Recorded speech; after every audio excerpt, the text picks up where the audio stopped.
to share something with you that might put me in a very negative light. Yeah. Relationships are not my forte. See if someone grabbed up my wife or something completely different ballgame. I'll walk away from here, and this has been like a therapy session.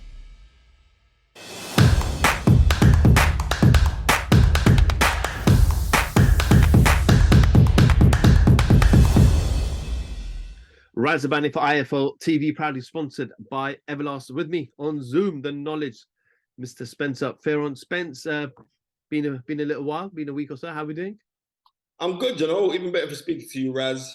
I mean, even better for speaking to you. Spence, want to jump straight into it. Obviously, a couple of topics popped up this week. Firstly, Hearn-Okolie broke silence, spoke for the first time after all the things we've seen from him on Twitter and Instagram posting. Eddie's been very vocal about their ongoing issue. I'm sure you've seen the couple of interviews that he did on IFL TV and also Boxing King Media as well. Just want to kind of get your reaction to kind of a Cody side of the story. You know what? I'm gonna be real with you. I know Lawrence really well. He's a good guy. I've got a lot of time for him. He's been an overachiever in boxing. Period. No one can't tell me he hasn't, because he's gone from flipping burgers to flipping world titles, and he's done it in a very obscure way. I'm not gonna knock anything that young man has done. Is because he believes in himself, and he has had the fruits of his labor. So I'm not gonna knock Hearn-Okolie for anything. So I don't really know the back and forth. You're gonna have to explain it to me, because on the rules, I haven't listened to it. The gist of it is that Matchroom believes that he has a fight left with them. Okolie believes that he is out of contract. He has presented Matchroom with a very significant offer he's received from Sky. But Eddie is stating that, no, you still have a fight with us. No one should be interfering with your contract right now. You still have a fight with us at the moment, which is the main dispute. Okay. Well, what I do know is that Hearn-Okolie has his current fight is out for purse offers, right? To defend his WBO title. I know that much. So if that's out to purse offers, if Sky win the purse offer, then it's happy days. All Hearn-Okolie needs to do is that he knows the opponent that he's going to be fighting, and prepare for that. And hopefully, Boxer, Ben Shalom, and the rest of those guys could win that purse bid, right? And either way, it's going to be happy days, because if Boxer win it, it's happy days for Lawrence, because they're the bid more than Matchroom. And if Matchroom win it, it's happy days, because he's going to get more money. Either way. I mean, yeah, Spence, just on that, it's quite interesting you mentioned that, because obviously last night, I think it was about 2:00 in the morning when I saw the tweet from the WBO. It stated that David Light's team wanted a few more days because they were close to reaching a deal with Hearn-Okolie's team. Hearn-Okolie's legal team also said, yes, we are happy if you could grant us an extension to the WBO. Eddie Hearn's email response, which is on that tweet, stated that, no, we don't need an extension. We're flying somebody out for the purse bids tomorrow. We've made arrangements. The WBO then said that we are actually going to grant you your 7 days. So it feels like that they might be close to agreeing a deal. I'm not sure the intricate details of that deal, but it may not even go to purse bids.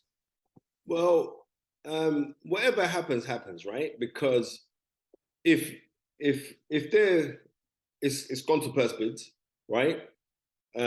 If the fight happens, it happens, and it's going to be in the best interest for Hearn-Okolie. Well, Hearn-Okolie's got to concentrate on training and everything else. You know what I mean? I regard Lawrence as a close friend. We speak regularly. But all this back and forth with him and Eddie Hearn, that's their business. What I want fighters to realize is this, right? That the promoter is a promoter. The promoter's not your friend. You know what I mean? He's not like, oh, he's like a father figure to me. Oh, he's like, no, your father's your father figure. You understand? So sometimes people get fooled by the romance that goes on with this sport, knowing that everybody in this sport, not everybody's your friend in it, right? So that's the truth. Not everybody's your friend. Not everybody's is beaming or jumping around for your success. Not everybody wants it. I mean, we have very, very bitter people inside society, let alone to facet it to something that is microscopic globally in professional boxing, right? So, but people like to go, oh, well, I'm your mate, I'm your mate. Nobody should have to proclaim with their mouth that they're your friend, that you're your mate. You know what I mean? You shouldn't have to speak it, you should feel it. So sorry, Spence, one of the interesting things he said that when he presented the deal with Matchroom, Lawrence said this, that when I went to Matchroom and I said, this is the deal I've received from Sky, you don't need to match it exactly, just get close and I'll stay. And he said that the remarks back from Matchroom Eddie was, if you want to take the new deal, you're going to have to pay us and pay my company $500,000. All right, well, listen, that's just business. I know I can't, like I'm saying to you, I can't get involved in that part there. You know what I mean? And it's not for like, because at the end of the day, for what Eddie Hearn has done for British boxing, right, has been amazing. Let's call it as it is, right? But I want people to realize this here. It's like in boxing, I say this to all young fighters, right? Who want to be gassed because they see a certain flamboyant promoter around them, right? That you are chewing gum, right? That's who you are as a professional fighter. You're chewing gum, right? And when that taste goes out of that Hubba Bubba or that Wrigley Spearmint Gum Double Mint Fresh, you know what you do? You spit it out, you replace it with another. So, and I rate the fact that Lawrence weren't really all gassed with the Eddie Hearn thing and blah, blah, blah. Lawrence is his own man. And I rate Lawrence for sticking by his guns and doing what he has to go and do. I disrespect him on this reason, because you didn't come and speak to me about it, so we could have done it on The Fight Is Right. So, bun you, Hearn-Okolie. I hope you're... No, I'm joking. No. That's the title then, bun you, Hearn-Okolie. Yeah, bun Hearn-Okolie. No, on the reals, it's like, the sport is the sport, right? Eddie Hearn is being very good at doing what he's doing. I'm saying Lawrence, it's a kind of double-edged sword, because there's certain times when Lawrence will be boxing, I want better performances from him, but I can't knock him for him being a British Commonwealth. Was he European champion as well? Yeah, European champion and world champion.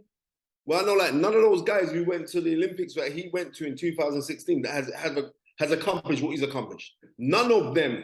And all the ones who were getting the bigger praise than him, none of them ain't accomplished what he's accomplished. So off of that, I must congratulate what he's done. And you know what? And I hope, and I only wish him the best. That is it. I only wish him the best. Spence, moving on, we've spoken about this a lot over the last couple of months, this whole Conor Benn scenario and situation, this adverse finding, and failed one test, and it came out later he failed the second test. He's put a statement out about 48 hours ago. I'm sure you read it, and quite a detailed statement. Just your immediate reaction to what you read and your thoughts around this whole thing, because it seems like Eddie said they've got a 42-page document which they've submitted to the WBC, and they've got scientists involved and lawyers involved, but where is this going to end up? I'm going to be real with you. I like Conor Benn, but you know what? Conor Benn, you're as guilty as sin. All right? That is it. I ain't got no more. You're guilty, man. But if it wasn't Conor Benn, they'll be guilty as sin. But because it's Conor Benn, it's very... Nah, you know what? I'm just going to keep this thing 100, right? I know Conor. Personally, I know him. I know him very well. You know what I mean? And I remember like his dad was doing this tour with Chris Eubank, and Nigel went, look, I know my son. My son wouldn't cheat. I know my son. Right? I'm listening to that. But I'm saying, I remember when they was pointing the finger at you, Nigel Benn. You know what I mean? I remember when they was pointing the finger at you at the end of his fight against Joe McClellan. They were pointing the finger at Nigel Benn to say that Nigel Benn cheated. So, what was that? Was that 94 or 95? February, right? I remember, right, so at the London Arena, that was what Frank Warren owned, right? I remember people saying, nah, Nigel Benn's on steroids, right? But when we're looking at Nigel Benn's career, Nigel Benn was banging out guys from primary school, from secondary school. I know this because I know guys that used to go to secondary school with Nigel Benn. Nigel Benn was a ferocious puncher. Now, I'm going to be real. With Conor Benn, I don't think that Conor Benn would deliberately cheat, right? I don't think that Conor Benn would have sat down and said, yeah, give me the thing so I can boost me up, so I can start beating up guys. No, I don't believe that. I don't. You know what I mean? Conor Benn's a decent youth, and that's why he hasn't got the immense backlash. But you could see, I saw a little brief snippet. Dave Coolwell put it up with him and Sam Jones's podcast. I don't know the name of the podcast, but I did see the clip, right? And it was, so big up them, man, because they're my brethren. And you could see how hurt Dave Coolwell was about the whole situation. And the reason why, because Dave Coolwell, he's honest.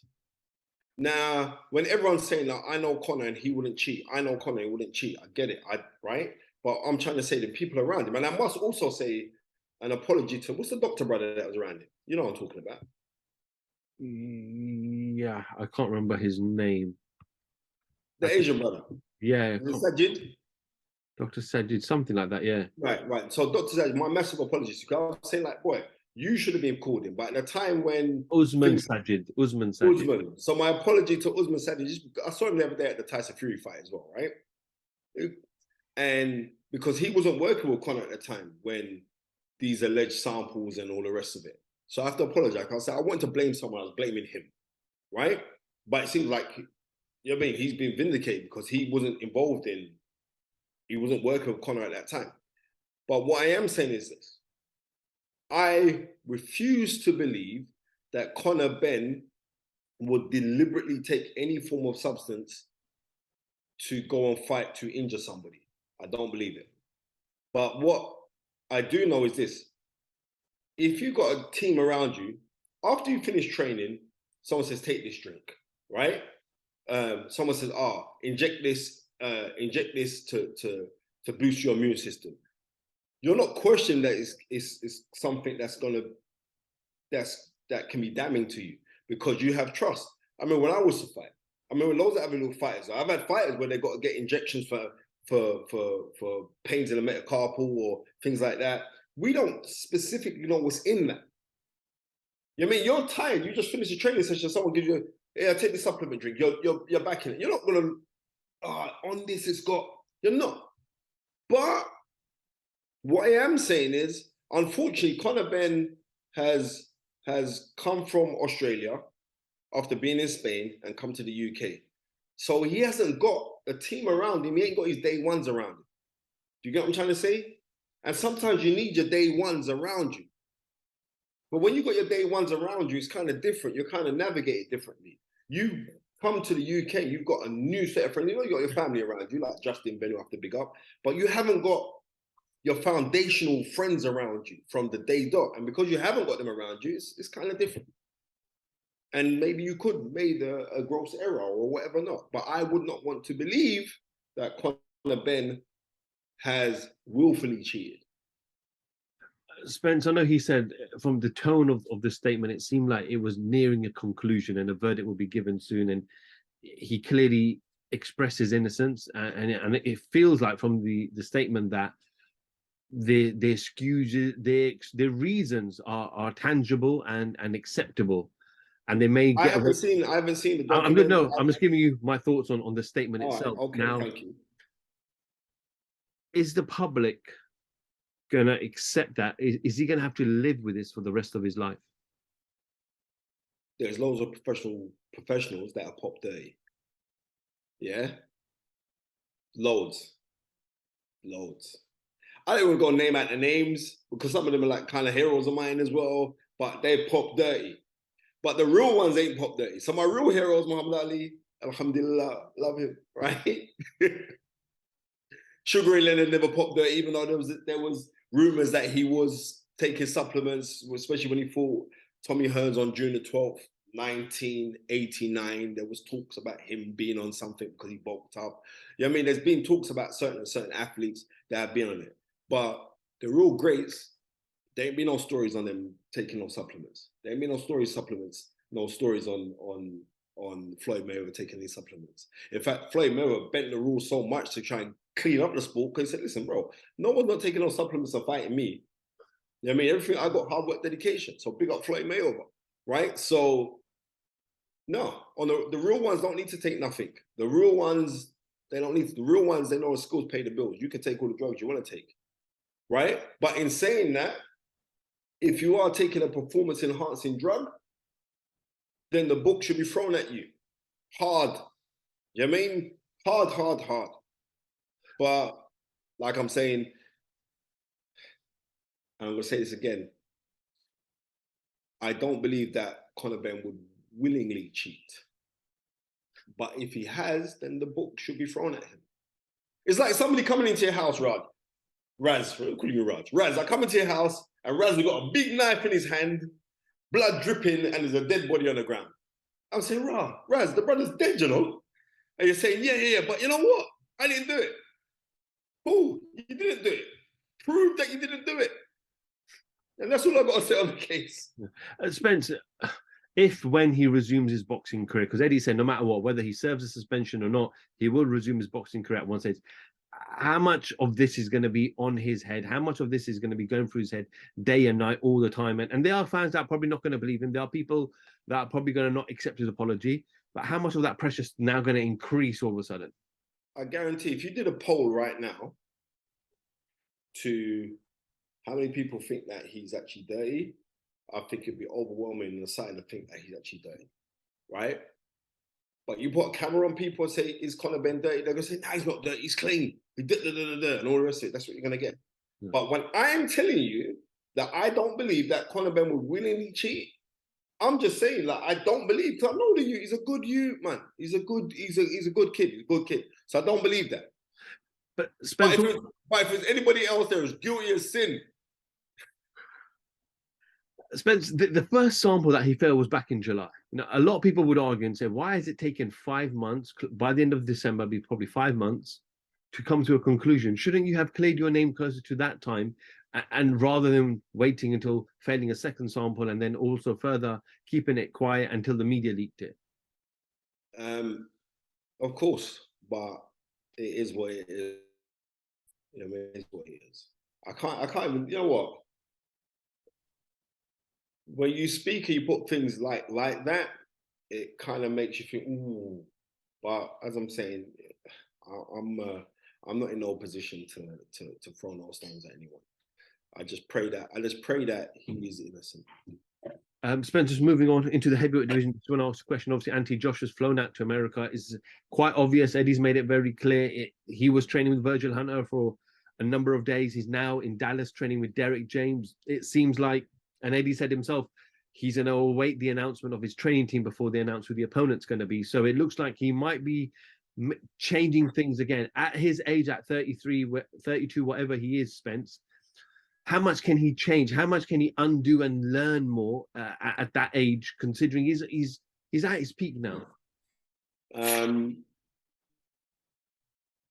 would say that boxing has changed dramatically because, was he 32? 32, 33. 33. Do you remember in October of 1974 when Muhammad Ali knocked out George Foreman in the 8th round in Zaire? The commentator said, my goodness gracious, Muhammad Ali has won back the title at 32. They thought he was an old man those times there, right? Now it's different. We're living longer, we're training harder, we're physically stronger than we were back then, and things like that. So I think the major thing for Anthony Joshua is for him to be satisfied with who he is, firstly, right? And then go do what you have to do, not prove nothing to nobody else but to yourself. And I think him going to America, and I'm just going to be real, and him being around, we don't know who the trainer is going to be, but I know that I had Derek James on the Fight Is Right. I think you listened to that. And like Derek James was pretty much disturbed by the fact that, right, you came out to Houston, right? You came out to Texas, you came out around the ends, and you didn't come and visit me. You visited everybody else. You didn't come and visit me. Like, what's that all about? And I know for a fact, because I speak with AJ, I was with him 2 weeks ago, and the rest of his crew and KD and that. And they were saying, like, and me and KD had this conversation, like, right, Derek James, right? And I think it'd be good for Anthony Joshua just to be around that environment, just to be like, you're out of your comfort zone, you're around like the real hood brothers, them out there. I think that's a good thing for Anthony Joshua. I think that could, you know what I mean? Because Tyson Fury's no idiot. Tyson Fury went out to America to the Chrome Gym to have his camps. Right? Tyson Fury is arguably the best heavyweight in the world. Who would you think suits Joshua better, Virgil Hunter or Derek James?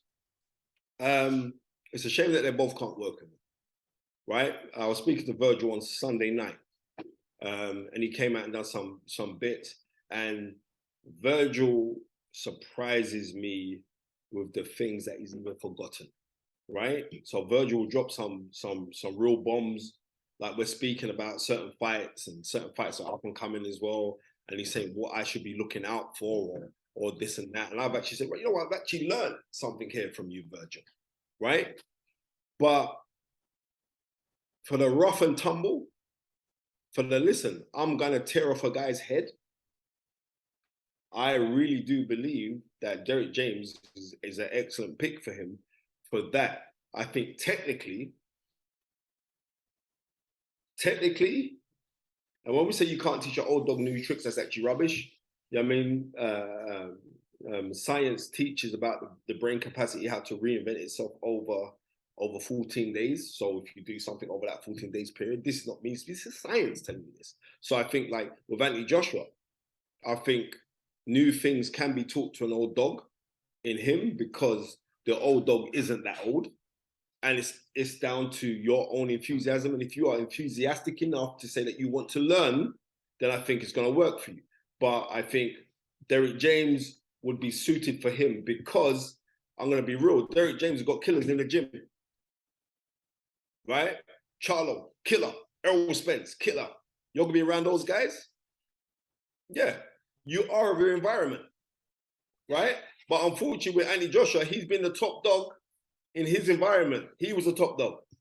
So there wasn't nobody else that you said, well, let me steal this from your skill set, or let me steal. You didn't have that. Because this is what you do. When you're around a group of something, that's what you do. So yeah, that's what I would say anyway. Spencer Fearon, IFL TV, thank you very much. Yes, my brother, you take care.